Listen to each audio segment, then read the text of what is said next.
some background information.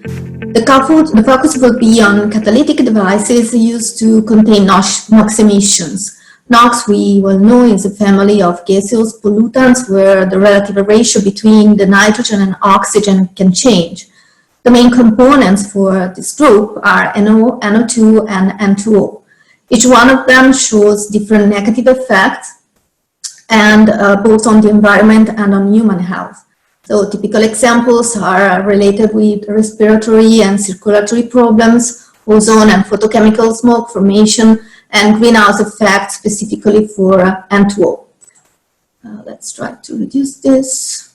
Maybe we can put here. So the focus of this work is related to NOx, as I said before, specifically to NOx coming from the road transport sector, which, as shown here, has the largest share, around 40%. And in particular, we will focus on diesel engines. Due to the detrimental effects played by NOx, legislation has been introduced through the years all over the world to limit NOx emissions. And the regulation has been changing with time, becoming stricter and stricter and more demanding. To meet the limits, we use very sophisticated technologies called exhaust aftertreatment systems that are installed on board on vehicles, on light duties, just like passenger cars, and on heavy duties as well, such as trucks. So in this slide, I put a typical configuration for a diesel engine exhaust aftertreatment technology. We see we have a real train of catalytic devices in which each one of them is dedicated to the conversion of a specific pollutant. We have the DOC catalyst, the diesel oxidation catalyst, where we get rid of CO and hydrocarbons. We have the DPF, the diesel particulate filter, where we trap the particulate matter. And in the end, we have catalysts dedicated to NOx control. Actually, we may have different technologies, which are both used nowadays on board of vehicles. The selective catalytic reduction, the SCR, being the most used due to its high efficiency. The SCR actually uses a specific reducing agent, which is ammonia. However, since ammonia is a toxic and flammable compound, we use a urea solution that is stored in a dedicated tank on board of vehicles, which is sent to the SCR catalyst when the temperature is higher than 150, 170 degrees C, because we need temperature in order to decompose urea in order to have ammonia onto the SCR catalyst. However, in the presence of the DOC catalyst, we have also partial oxidation of NO to NO2, but this actually improves the overall reactivity onto the SCR catalyst, because in the presence of NO2, we may activate the NO2 SCR reaction and the fast SCR reaction together with the so-called Standard SCR reaction helps in improving the overall performances. But what happens at very low temperature? During the so-called cold start phase, the engine and accordingly all the after-treatment system is warming up, starting from already room temperature. During this period of time that may last a few minutes, the SCR NOx abatement performances are limited by different factors actually. First of all, we have a poor catalyst because it's well known that catalysts at low temperature are not fully active. Then also the ammonia availability is critical, since as I said before, urea starts to decompose only above 170 degrees C. Finally, also the DOC activities is limited, so we have a limited oxidation capability that limits the conversion to NO2, and this further decreases the activity onto the SCR catalyst. So to cope with this issue, everywhere in the world, research labs are working on new low-T systems. For instance, the US Department of Energy has set a 150 challenge with the goal to achieve pollutant abatement higher than 90% for the global life of the vehicle, which requires an enhanced optimization of the commonly used SCR catalysts or their substitution. So with the clear aim of to reduce the NOx emission during the cold start, we can have different approaches. We can actually act on the ammonia feeding, directly using, for instance, an ammonia heated feed. we can develop new improved catalysts able to work at very low temperature.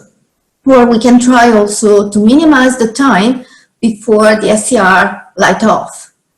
But today we are going to focus on the practical solutions, so on new catalysts that are able to trap NOx at low temperature and release them once the SCR become active. In this context, we have two main systems that have been proposed so far in the literature. The PNA, the passive NOx adsorber, and the AdSCR technologies. Both of them are catalysts able, as I said before, to adsorb NOx at very low temperature, so at room temperature, and the storage capacity can be optimized based on the real amount of NOx released during the cold start in it at phase with a limited duration in time. So if we focus on the passive NOx adsorbent, the aim is to store NOx and thermally release them once the after-treatment system becomes active. So typically the formulation so far proposed contains one or more PGM components, which unfortunately leads to the undesired oxidation of ammonia and consequently to a decrease of the NOx activity. And for these reasons, we have to place the technology in front of the after-treatment system, so before the SCR. As opposite, in the AdSCR approach, we combine the SCR DNOx functionality with another storage functionality in one single device. This is obtained by simply physically mixing two catalysts, a typical SCR catalyst such as an iron zeolite or copper zeolite with a storage material such as barium or ceria. In this way, we can store NOx at low temperature where the SCR catalyst is not active yet, and then to release the NOx that were trapped once the temperature is high enough for the SCR catalyst to work. So let's move on some of the results we collected by developing these new systems. We work with a microflow reactor rig, and we prepare actually many different catalysts by mixing the two components. As SCR catalyst, we tested, as I said before, iron, copper, zeolites, and as storage material, we selected barium alumina, cerium alumina, and also a commercial thorium material that was based on ceria on zirconia. We also tested different combinations between the two, changing, for instance, the proportion between the two phases. To test the systems, we performed an NO and oxygen isothermal adsorption experiment at low temperature to test the capability for the catalyst to trap NOx, but we also performed what we call co-star mimicking experiments in order to reproduce real working conditions for the system and also to study the dual functionality. So not only the NOx trapping efficiency, but also the capability for the SCR to work and to react NOx with ammonia. We work in a microflow reactor system, as said before, and the outlet species concentrations were continuously monitored by a mass spec and UV in a parallel arrangement. So first of all, I will show you the results collected with the NO and oxygen adsorption experiment. Here, the protocol is reported. As shown here, we can see that we expose the catalyst to 500 ppm of NO at constant temperature equal to 120 degrees C. Then we remove NO from the feed flow, we wait a while, and then we heat up the catalyst up to 550 degrees C in order to decompose, to desorb the NOx that were stored onto the catalyst in the previous phase. And here we can see the first results obtained over iron together with barium. We clearly can see that the physical mixture is able to adsorb NO. Indeed, when we feed a node at this point here, we don't observe at the outlet concentration any release of NO for about 20 seconds, and we define this as a full storage time. While after this time, the NO concentration starts to increase, going up to the inlet value after about 1 hour. So if we look at the following TPD phase, we can see that indeed we were able to trap NOx that were released during the heat up of the catalyst. We see the adsorption to start immediately around 150 degrees C with a peak around 250 degrees C. But what is important to notice is that at the beginning, at least, the release between NO and NO2 happens to be in an equimolar ratio between the two. And this is a clear indication about the fact that the species that were trapped onto the catalyst were nitrites. Indeed, it's very well known from the literature that nitrites decomposes thermally, releasing 1-to-1 stoichiometric ratio between NO and NO2. So what we believe is happening here is actually that the iron zeolite is able to oxidize NO to NO2, and the so formed NO2 together possibly with NO is trapped onto the storage material, so in this case onto the barium to form barium nitride. The same qualitative behavior has been observed also on the other tested systems like copper barium or iron ceria. All of them are able to trap efficiently NO at low temperature, and the stored NOx are released in a temperature range that is compatible with the SCR activity. So after having proved that the systems are able to adsorb NO and oxygen already at very low temperature, the following step was to perform a more realistic experiment. So the aim, as said before, is to verify the dual functionality of the system. We want to understand if it's able to store NOx and to see if the NOx store can react with ammonia. Here is the protocol we adopted. We can see that we start already from room temperature, so 30 degrees C, in the presence possibly of water and CO2. We feed NO in the presence of oxygen, and then around 170 degrees C, we also start feeding ammonia, so at the temperature at which we know urea may decompose. And for all the time, we increase the temperature, just like mimicking the warming up of the engine. So let's look first at the part of the NOx storage, so where we feed NO only, no ammonia in the first part here, and to, let's say, to evaluate the capability of our catalyst, we use two different parameters. We use the full storage time, so the period of time in which we do not observe any release of NO or NOx in the gas phase, and we also use the NOx storage efficiency, defined as the ratio between the amount of NOx stored before the temperature reaches 170 degrees C and the amount of NO that were fed onto the reactor. So it's just an indication of the orange area reported here in the plot. And actually, looking at all the catalysts that we have examined, the best result was found in the case of the copper barium catalyst, for which we obtained a full storage time of about 7 minutes, together with an overall efficiency that was higher than 90%.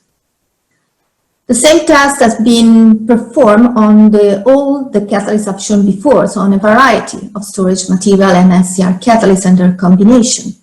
And let me show you first results obtained by coupling copper with the storage material that were commercially available. So what we have found is that if we run more than one cold start experiment using also different proportion between the copper and the storage material, the full storage time has a nonlinear dependence if referred to the load of the storage material only. So we plot this against the opposite of the reciprocal of the space velocity referred only to the storage material amount. So this tells us that the full storage time is directly proportional to the amount of the storage material only, so regardless of the amount of the SCR catalyst. During this full storage time, the NOx storage capacity is just limited by the amount of the storage material. If we replicate the same experiments on using the same storage material and the same zeolite, but an unpromoted zeolite, so a parent zeolite in which we don't have in this case copper, we obtain again results which are on the same line. So this means that the storage capacity during the dead time is not controlled at all by copper, but we just need the zeolite to activate NO. And this actually is related to a mechanism of NO oxidation at low temperature, well known and reported in the literature. And indeed, it's reported that the NO oxidation is promoted by the zeolite cage only due to confinement effect. So it's not related to the metal side. To prove this, we ran new experiments shown here in which we tested the NO oxidation capability over copper chalcocite, copper zeolite, and over the parent zeolite, so unpromoted zeolite, or over the iron zeolite and the corresponding parent zeolite. And as evident here, we can see that below 150, 170 degrees C, the two lines are overlapped, clearly indicating the fact that NO oxidation activity is independent on the metal sides. So going back on to the AdSCR systems, we look also at the other parameter that was the storage efficiency. And here this is reported again as a function of the reciprocal of the spacer's velocity divided by the amount of the storage material. Again, we can see a nice correlation, a nice linear correlation between these two parameters, so the storage efficiency and this value here.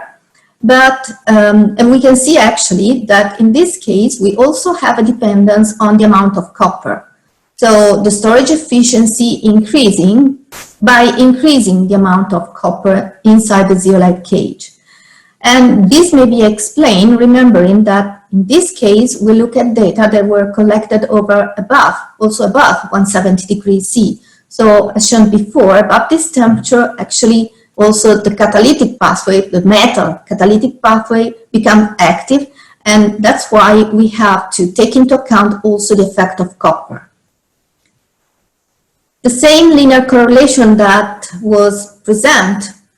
is present between the full storage time and the reciprocal of the space velocity referred to the storage material was found also for other components, just like ceria and barium.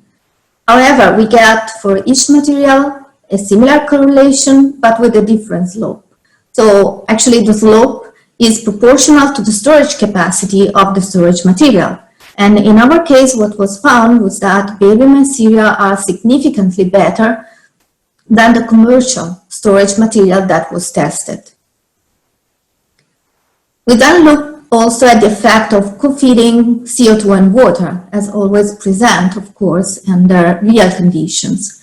We can see here by adding just CO2 that we have a slightly negative effect on both the full storage time and on the NO storage efficiency. We can see the storage efficiency going down from 62 to 57%. However, the presence of water kind of kills the efficiency that goes down to 30. So the negative impact of water is more important than that of CO2. It's important to notice that even in this case, we still preserve an efficiency that is close to 30%. So water is not able to totally eliminate the efficiency. We can now focus on the second part of the experiment, so above 170 degrees C, where we start co-feeding ammonia. In this experiment shown here over the copper barium, as soon as we feed ammonia, we observe a huge nitrogen peak that derives from the capability of the NOx that were stored onto the catalyst, or they're continuously fed into the system to react with ammonia that is being fed, and to react giving nitrogen as a selective product in this case. Also, we have to notice that already 300 degrees C, NO is no more present in the reactor gas, so it's been totally converted.